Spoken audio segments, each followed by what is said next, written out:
From home base at Monaco on the Mediterranean Riviera, Captain Cousteau and Calypso's crew are ready to depart upon their most ambitious adventure. Visiting dignitaries and members of the world press are on board Calypso when Prince Renier arrives to wish the expedition well.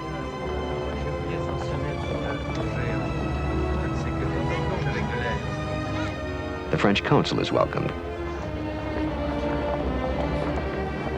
For Cousteau, this is a special day. He has long dreamed of and discussed with son Philippe a journey to the ice-studded seas of Antarctica. Young Albert, son of Prince Renier and Princess Grace, is the great-great-grandson of Albert I, a famous pioneer of oceanography. Veteran diver Albert Falco discovers he's a celebrity as well-wishers throng Calypso to bid its men bon voyage. Cousteau's older son, architect Jean-Michel. The Paris match photographer calls for a last picture of the crew before departure. The ship has been specially equipped for the polar expedition. The photo is taken on Calypso's new helicopter platform. In the family portrait are the divers, crew, and scientists who, with Captain Cousteau, look forward to the challenge of exploring the most remote and hostile waters of the globe. Theirs will be a hazardous journey. One of them will not return. Calypso's first mate, Michel Laval. Messieurs, la photo de famille est terminée. The time for departure is at hand.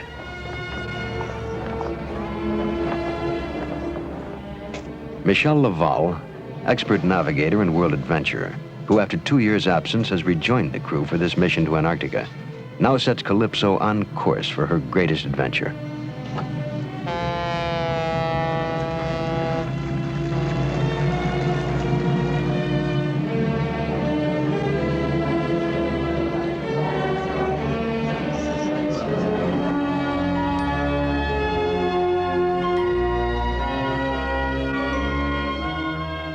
Captain Cousteau, who in earlier Arctic expeditions fell in love with northern polar waters, now sails south to make an extensive underwater survey of the Antarctic and to explore the shorelines of the most desolate region on Earth, south to the bottom of the world.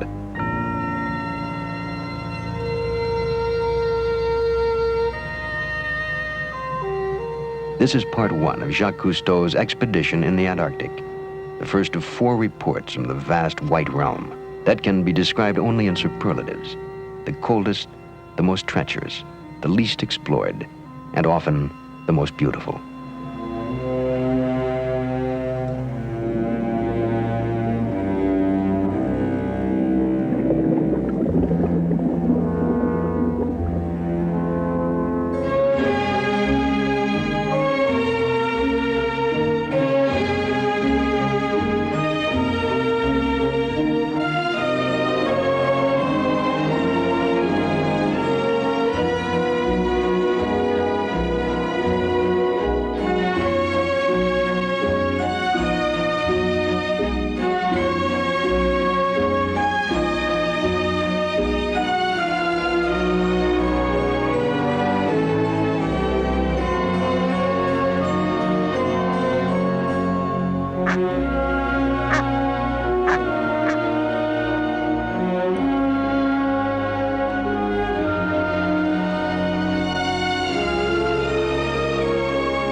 The Earth, photographed from Apollo 17.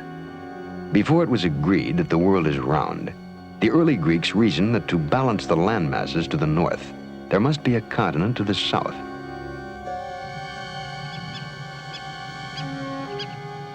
The vast unknown land of Antarctica has long lured adventurers and explorers seeking out the last secret places of our Earth. In 1773, Captain James Cook and his ship Resolution was the first to cross the Antarctic Circle. Among the legendary explorers who followed in the heroic assault upon the Antarctic, Roald Amundsen, in 1911, the first man to reach the South Pole. Robert Scott, who lost the race to the pole and died in a blizzard. Ernest Shackleton, who in 1915 survived when his ship was crushed by ice. Richard E. Byrd, who in the 1920s established Little America and flew over the pole. And now December 1972, Captain Cousteau and Calypso and crew are to open up the undersea world of the forbidding white continent.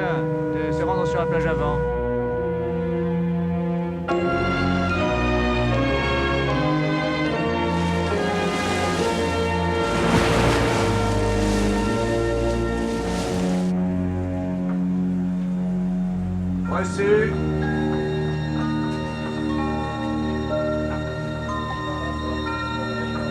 Ça a l'air acceptable.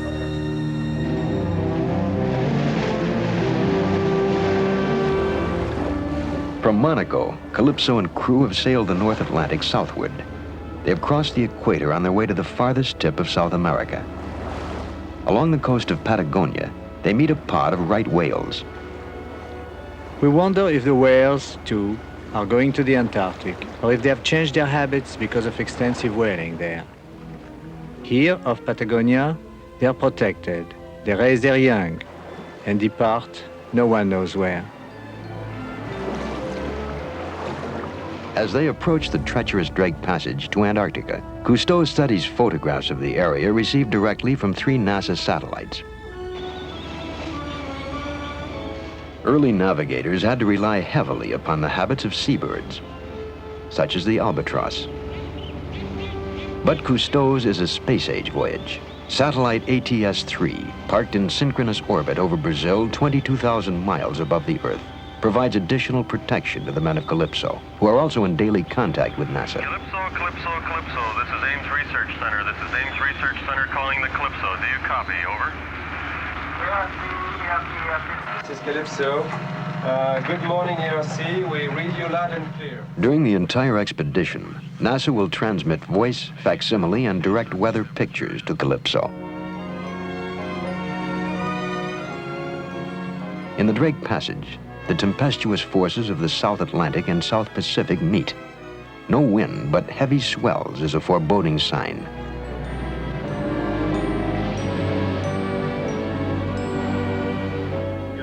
We become concerned about the prediction of bad weather ahead. Captain Bougaran, Philippe, and I studied the satellite photos. We put them together and find there is a depression, a cyclonic storm building up over the Drake Passage.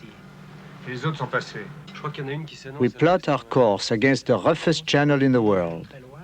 We will attempt to pass through the outer edge of the storm. C'est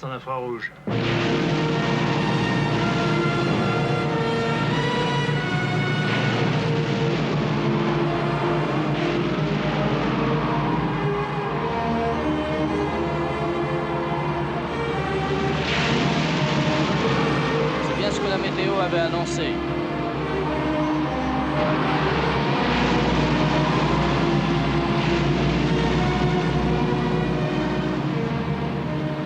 The wind increases to 65 knots. We begin to get worried. The next 18 hours are difficult.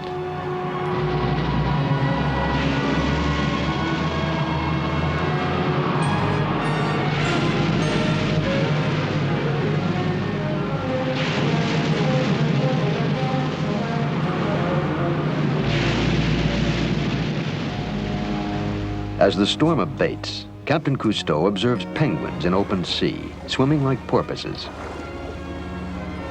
Almost as fast as our ship, they swim. What a friendly welcome to Antarctic seas.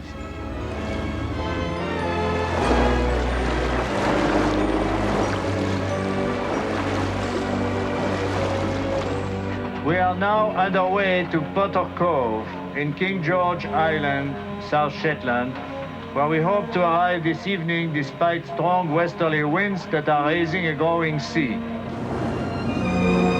Under a brooding sky, the first iceberg emerges. Pictures from satellites Nimbus 4, NOAA 2, and ESSA 8 will help Calypso dodge icebergs ahead. At last, the towering ramparts of the icebound world.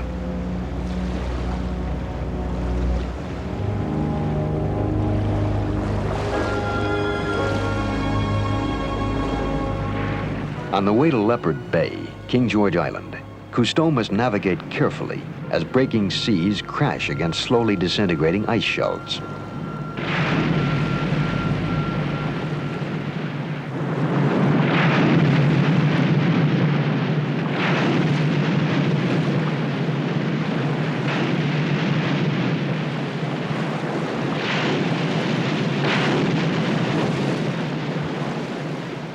We have come during the short Antarctic summer, otherwise this bay at King George Island would be fast with sea ice. Suddenly, we hear a calving glacier.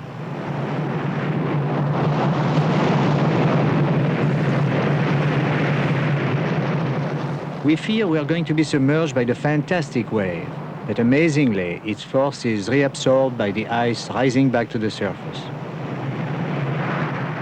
We are relieved by this shock-absorbing phenomenon.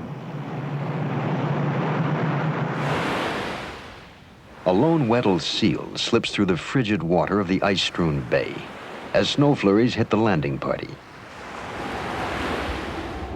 Treeless and with not a single land animal, the Antarctic is an environment so severe that it also has had no native human populations.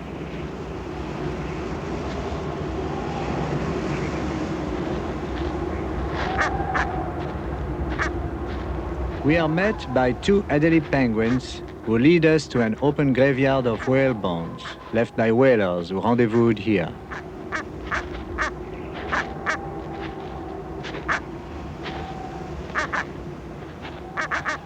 Philippe turns his attention to the welcoming committee. Like most animals that have never met man, the penguin is curious. But he refuses to shake hands and maintains his independence.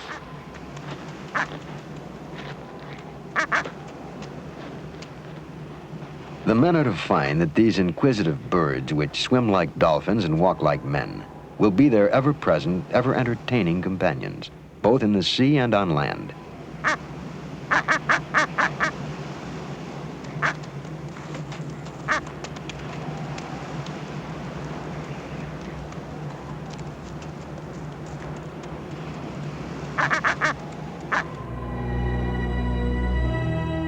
On the desolate wind-blown promontory of rock and ice, the men come upon another graveyard with markers of stone and weathered wooden slabs. 4 young Englishmen lost their lives here.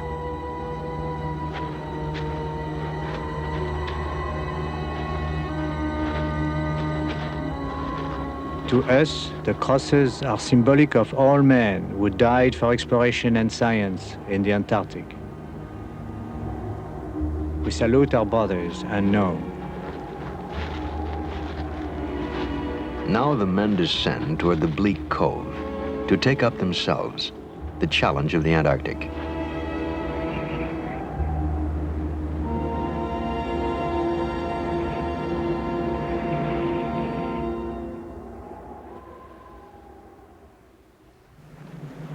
At King George Island, while preparations are being made aboard Calypso for the undersea exploration of the Antarctic, Captain Cousteau, Philippe, and Dr. Raymond Duguy of Paris's Museum of Natural History investigate an abandoned frame shack.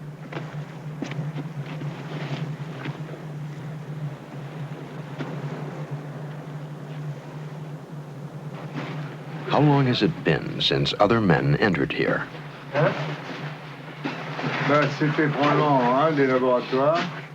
Cousteau states this was obviously a meteorological station. After the heroes, the scientists came here, he says.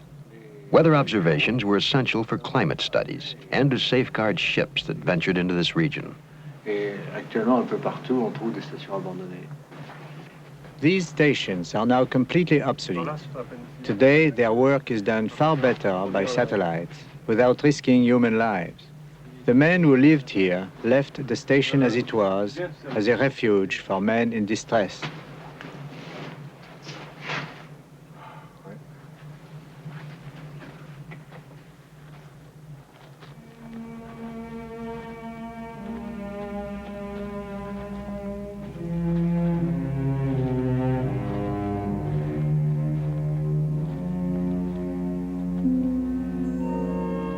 The men of Calypso now gather to inspect the shores of Leopard Bay, strewn with whale bones. Now we become amateur paleontologists. From all the bones that litter the shore, we will attempt to put together one ideal skeleton of the blue whale. The giant rostrum takes all hands to handle. The penguin hurries as if to supervise the project, which is really under the direction of Dr. Duguy. A drink of snow and he's on the job.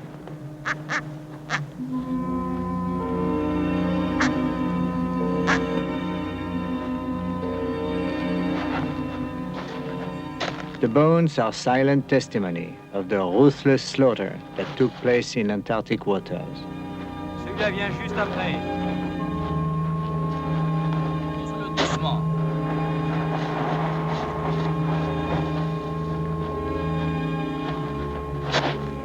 The bones, discarded here over many whaling seasons, begin to suggest the size of the magnificent blue whale, largest animal of all time.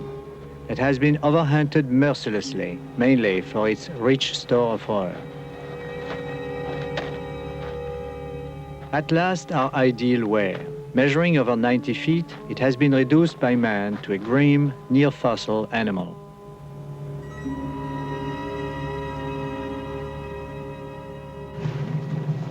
Aboard Calypso, Philippe and the divers prepare to test their new one-piece dry suits, designed principally for insulation against frigid polar waters. Other mammals that have returned to the sea have been gifted with thick layers of blubber.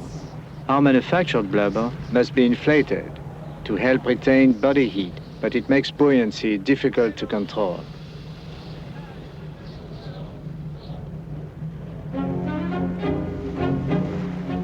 The men are off on their first introduction to this new world of the frigid seas.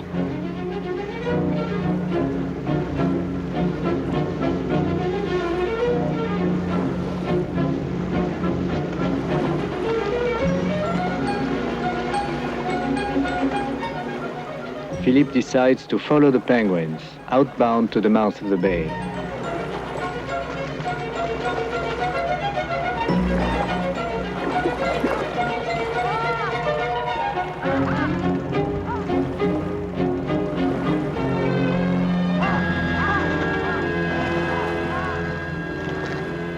Philippe and Christian Bonici take to the water to join the penguins.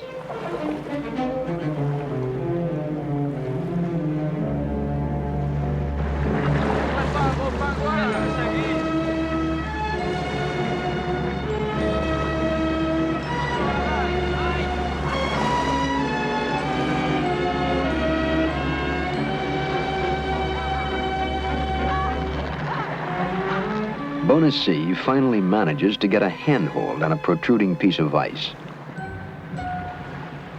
But Philippe continues to have an exasperating time.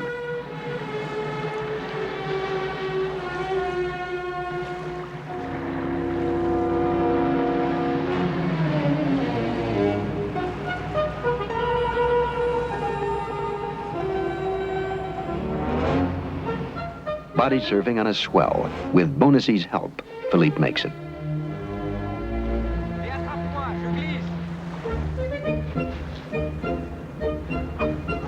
Penguins have long toenails to help them climb on ice. But for Philippe, it is still a slippery ordeal.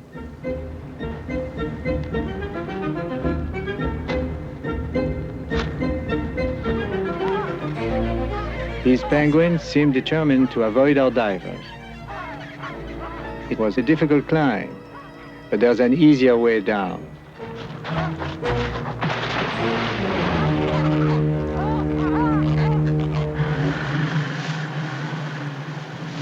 The excursion continues.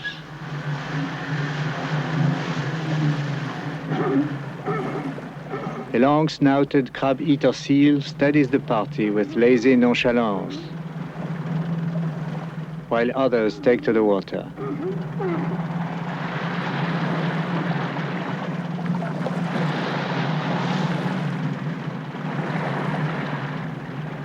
Most of the crab-eaters rest quietly, basking in the sun, on this bright and miraculous summer's day.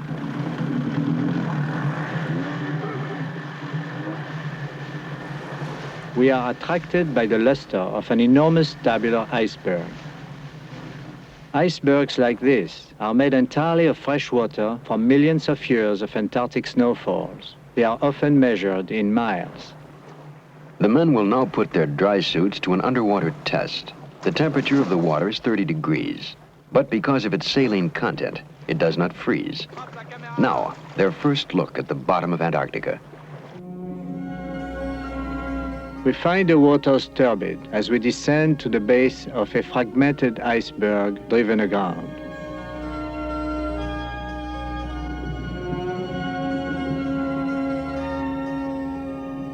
We are surprised to find a rich growth of algae partially gouged out by the iceberg. Icebergs will destroy more of such abundant flora and dig deep scars in the soil as, pounded by swells and pushed by currents, they skew around aimlessly.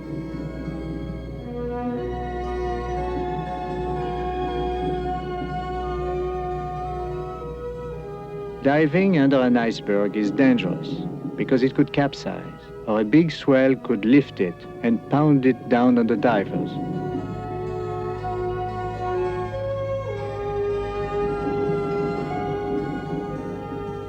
Philippe and Christian rise to the safety of the surface.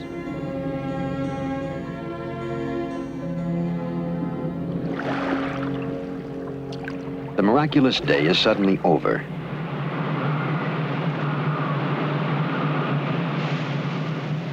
The helicopter wings might be torn away.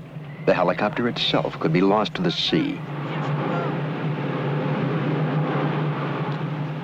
Captain Cousteau hurries to the bridge, for within 5 minutes, the wind has gone from 0 to 85 knots.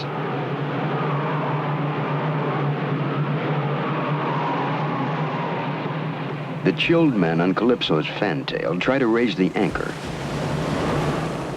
It isn't holding and the ship is drifting. The anchor winch is frozen. Calypso is in peril of being carried into icebergs or on the rocks by wind and breaking sea.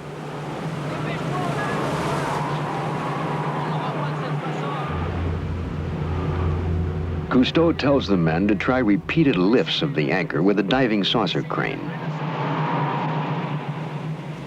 The crane hook is attached to the anchor, and the crane is activated.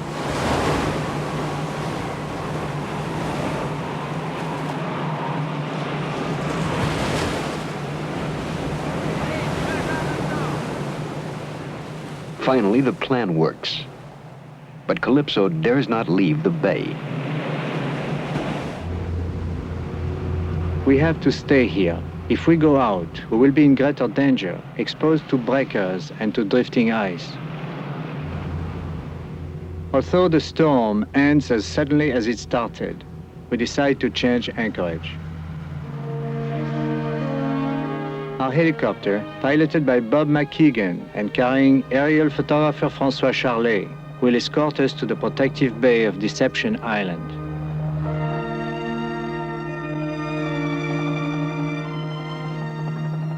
The sea is now calm. With the Zodiac off our stern, we follow our reconnaissance helicopter. It looks like a child's toy against the vastness of Antarctica.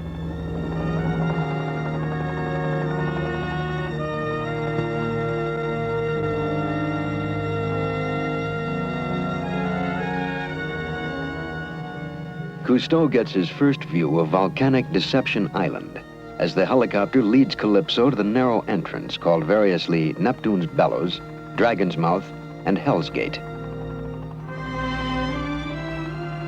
Enclosed by a ring of jagged rock and ice-covered cliffs, here is the water-filled volcanic crater of Deception, where whalers and explorers of old sought sanctuary.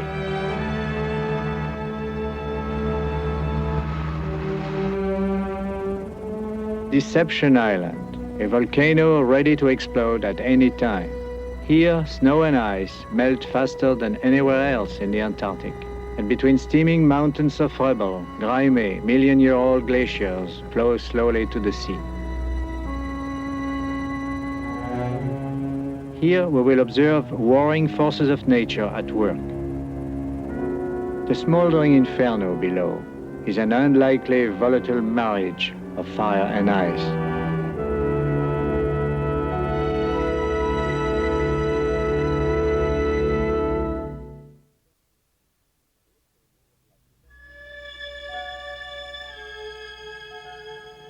At Deception Island, Calypso navigates the entrance to the sunken volcanic crater.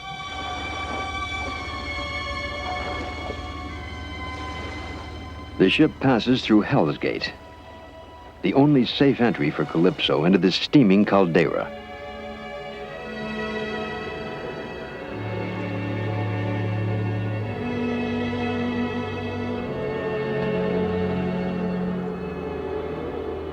Revealed through the vapors of fire and ice are the ruins of a Chilean research station. In 1969, it was completely destroyed by volcanic explosions. There had been 3 such eruptions on this island between 1967 and 1972.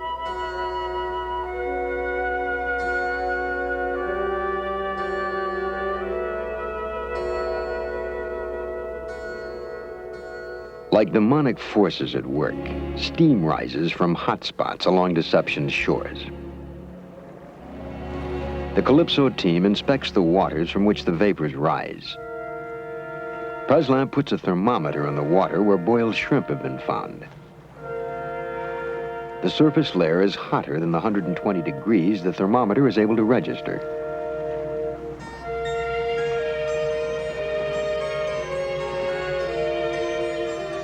Philippe steps gingerly over warm volcanic ashes. The air is freezing, but it might be possible to take a warm bath. Qu'est-ce que tu attends pour aller te baigner? Ah, c'est chaud, nom de Zeus! Man's threshold of pain is around 112 degrees. The men tried to mix the cold water below with the hot water on the surface. But in this paradoxical land of ice cold and burning, it's impossible. Our heroic bathing beauties are obliged to retreat. Aboard Calypso, continuous measurements of water temperature and chlorophyll content are made. It is a joint research effort with NASA. Far from the shore, the Austral Ocean is as poor as the Mediterranean. But the coastal waters of the Antarctic Peninsula are rich in phytoplankton. Through the eyes of our diving saucer, we will discover what lies at the bottom of this sunken crater. Under the 12-nation Antarctic Treaty of 1961, the continent is reserved for scientific investigations. With Philippe as cameraman and Falco as pilot, we launched the first research submersible to venture beneath Antarctic waters. Falco keeps contact with Cousteau as the saucer, with a new depth capability of 1,200 feet, descends.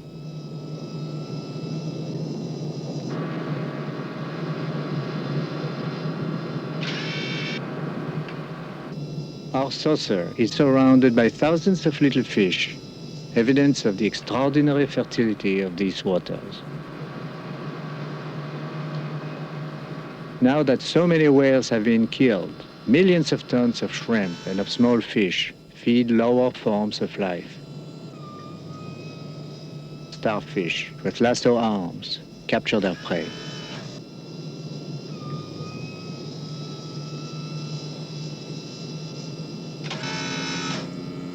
The sunflower starfish is a sorry substitute for a mighty whale.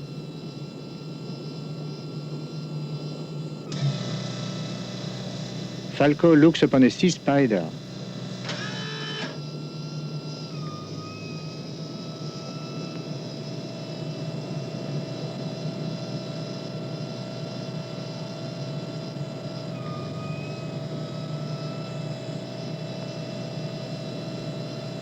Our old friend the octopus is at home in freezing seas.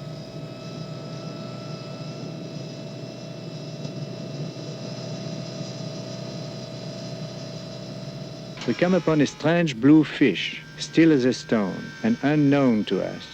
To observe its swimming, we touch it with our mechanical arm.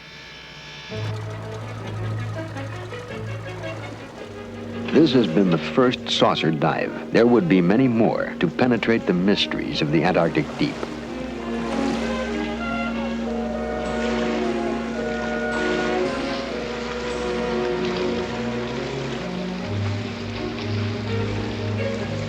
It is night when Philippe returns. Here, in December, there is only 1 hour of darkness. The brief, bone-chilling night gives Philippe and the Calypso crew some idea of what the Antarctic winter must be, when the sun disappears completely for months on end. Allez, on verra demain. It is soon dawn as Calypso heads for King George Island and a fossil hunt that may reveal something of Antarctic history. En route, Dr. Francois gives Cousteau pictures of the strange fish photographed from the saucer.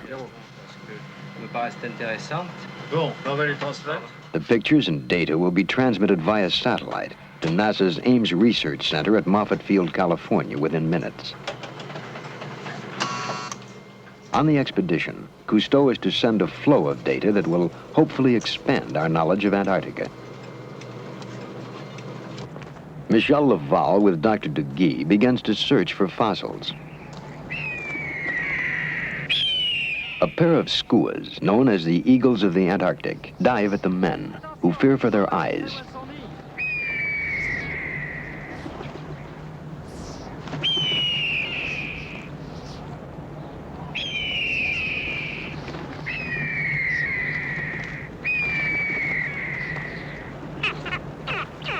The female settles defensively on her rocky nest.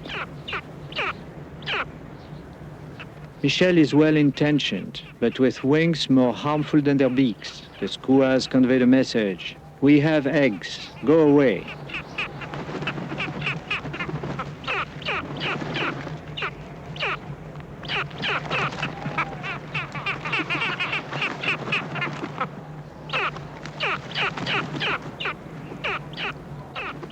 Michel is sensitive to the bird's distress. With gentleness and soft-spoken persuasion, he offers friendship.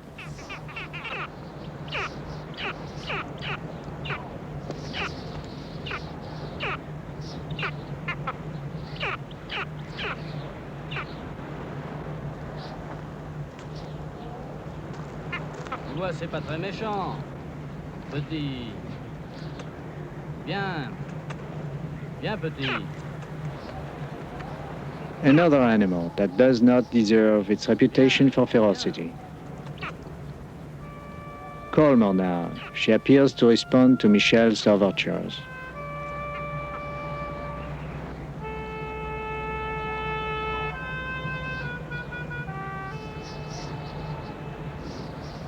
Under her breast feathers, Michel quiets her pounding heart.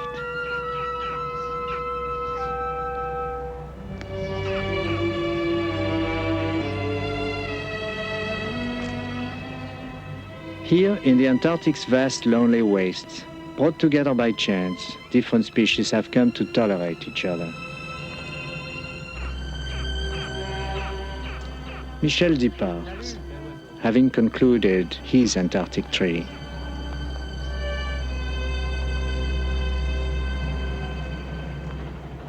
Under difficult weather conditions, the helicopter flown by Bob McKeegan delivers Captain Cousteau to a barren hill.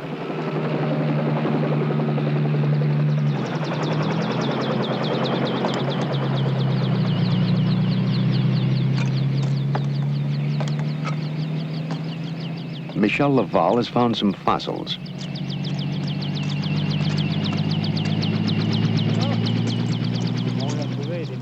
Although nothing has grown in this treeless, frozen land for millions of years, these sedimentary rocks reveal fossilized tree trunks, branches, and leaves of land plants. There is a striking resemblance between these fossils and plants living today in the forests at the tip of South America. Such fossil finds support the hypothesis of continental drift. The leaves offer evidence that this land was once part of a supercontinent, Gondwana land, with South America, Australia, and Antarctica tucked up under India, flush with Africa. Then it broke up, and Antarctica, once subtropical, then temperate, floated to the South Pole to be covered by ice. So in a few leaves, we witness the history of continents.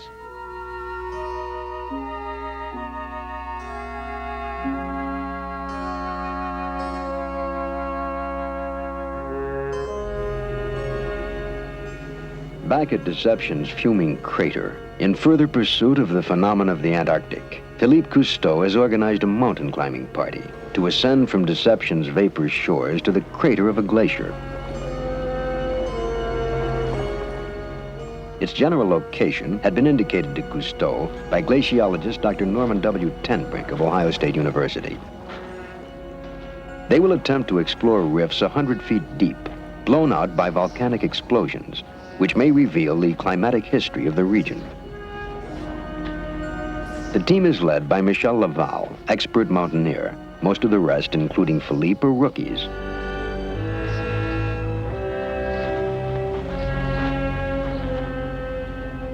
Climbing a restless volcano to the face of a glacier will be an unusual challenge for men of the sea.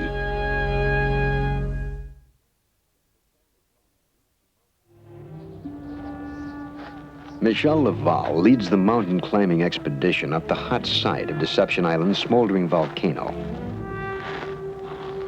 This is Philippe Cousteau's first mountaineering experience.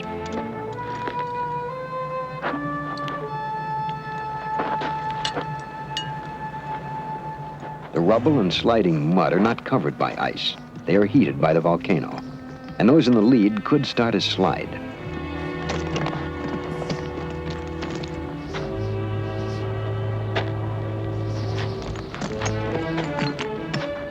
Philippe reaches frozen ground and now looks to the leader, upon whose judgment the safety of the entire party depends. Michel must evaluate the best approach through treacherous terrain to the top of the glacier. They are in search of a glacier wall that volcanologists assume was cracked open by explosions in 1970.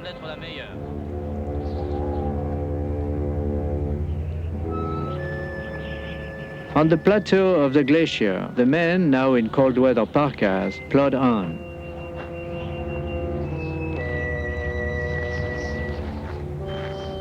They experience a dangerous whiteout as land and sky blend.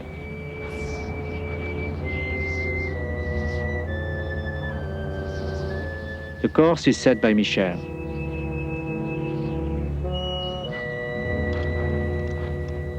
Safety lines are fastened in the event that one of them falls into a bottomless crevasse.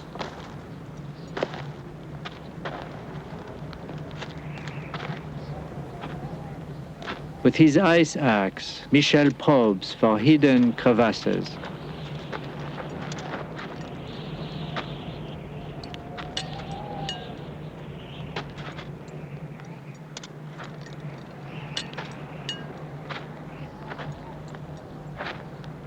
Cautiously, Philippe prepares to follow.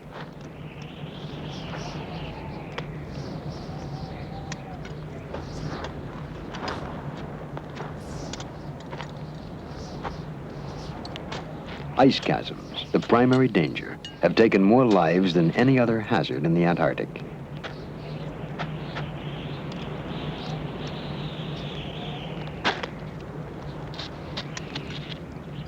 The leader must be certain there is footing for those who follow.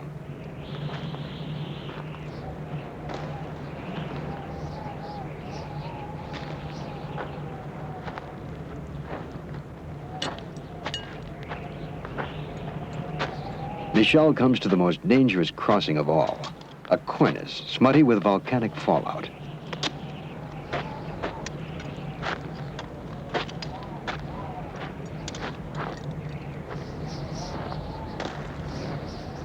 To Philippe, Michel calls instructions on where to cross. He has anchored himself as he hauls in rope that will break Philippe's fall if the cornice collapses.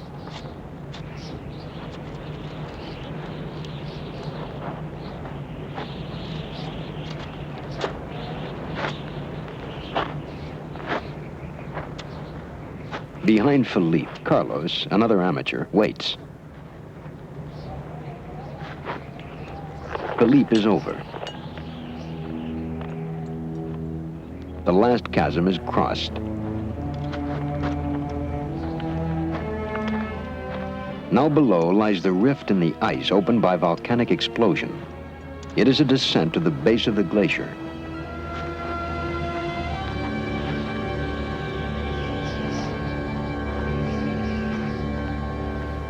It is satanic, a hell that has frozen over, steaming and fuming, ready to explode again.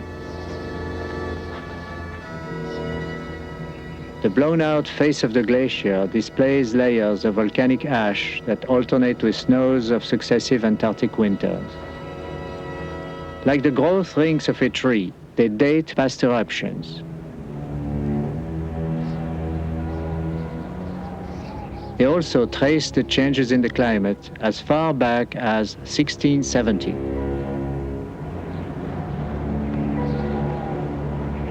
It is 2 a.m. Antarctica time as the men begin their long journey back.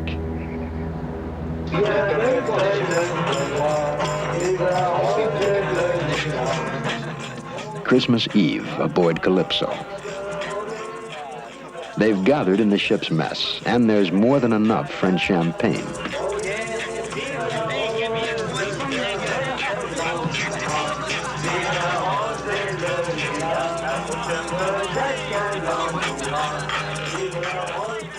Long past midnight, it's time for more soulful strains.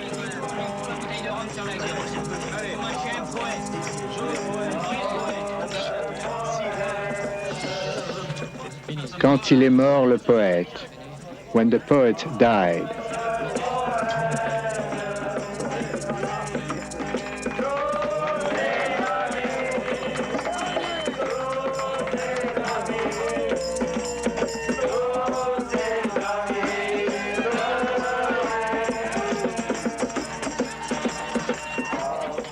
When the poet died, they buried his star in a great field of wheat. All his friends shed their tears.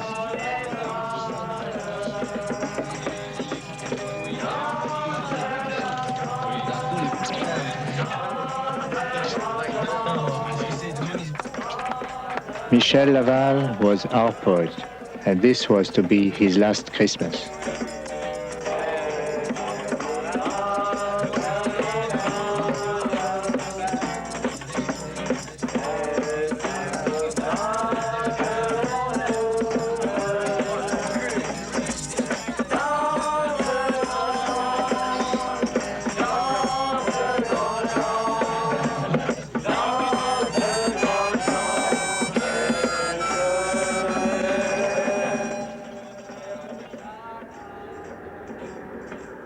December 28th, a day of mourning, as Michel Laval slipped on mountain ice and lost his life on deception. Throughout his life, Michel sought horizons. For him, the world was to marvel upon and to love. Nature absorbed him on the border of the unknown.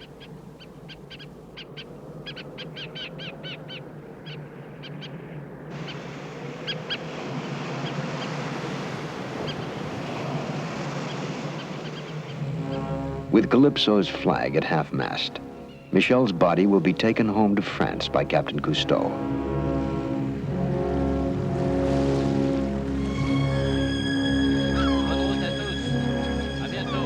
Philippe and the diving team will remain to continue the Antarctic study.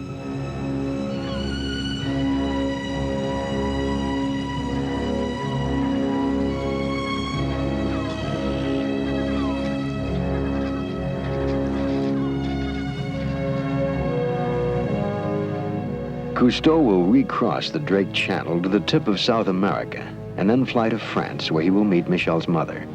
Then he will rejoin the expedition.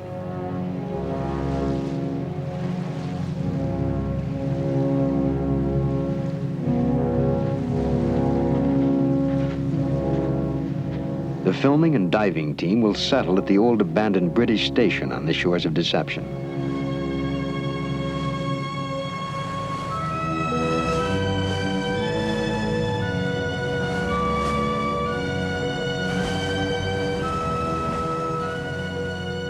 Michel was one of those who sought the unspoiled regions of the Earth. He had become captivated by Antarctica, its rich seas, its virgin land, its ice-capped vastnesses, its purity and beauty. He often discussed with me ways to keep shoreline fauna, sea mammals, and microscopic life thriving. Our reverence for life will be reinforced by the memory of Michel Laval.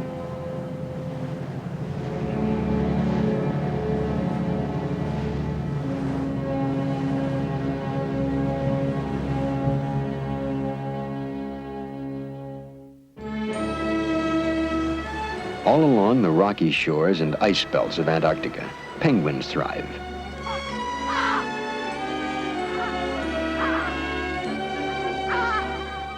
They build their nests with stones and must run the gauntlet as others in the colony guard their nests against stone burglars.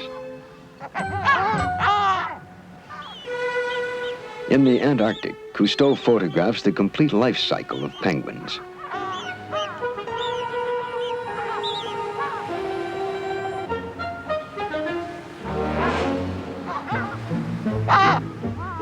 They may be clumsy on shore, but they're in their element in the water.